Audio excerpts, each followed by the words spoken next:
છોકરાઓ છેલ્લા 2-3 વર્ષમાં દારૂ અને ડ્રગ્સે વધારે પડતું વ્યસન ઊભું કર્યું છે, જેની અસર આખા સિટીના યુવાનોમાં થાય છે. આખું સિટી ડિસ્ટર્બ છે. ધંધા રોજગારથી પણ વધારે નુકસાન આને કારણે થઈ રહ્યું છે. એટલે અમે એ વખતે સાહેબ આવી અને આવેદનપત્ર આપેલું કે આ બધું તાત્કાલિક થવું જોઈએ. આજે બધા ફિગર જોઈએ કોર્ટોના અને સામાજિક દ્રષ્ટિએ સોસાયટી એઝ અ હોલ, તો હજી જોવે એવો કોઈ કંટ્રોલ ડ્રગ ઉપર આવ્યો નથી.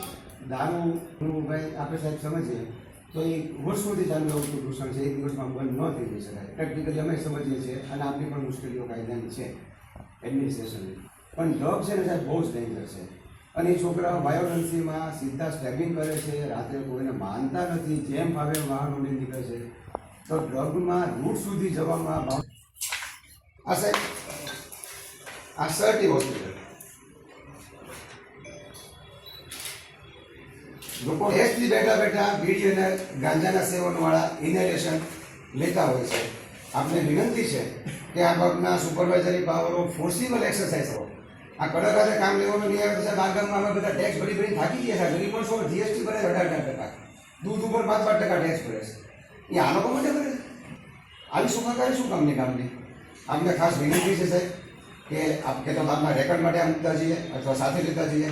આપની રીતે આપ ઇન્ક્વાયરી કરાવો અને આપણે આભાર માનવા આવીએ એવું અમે ઈચ્છીએ કે આપ કડક હાથે કામ લો, જેથી કરીને સારી રીતે અને કોઈ પણ માણસ નાનો યુવાન જો હોય એ લૂંટી ગયું તો એને અવેલેબલ થઈ જશે. આપણે જોયું તો સાહેબ કે અમને માહિતી આપણે આપી શકશું.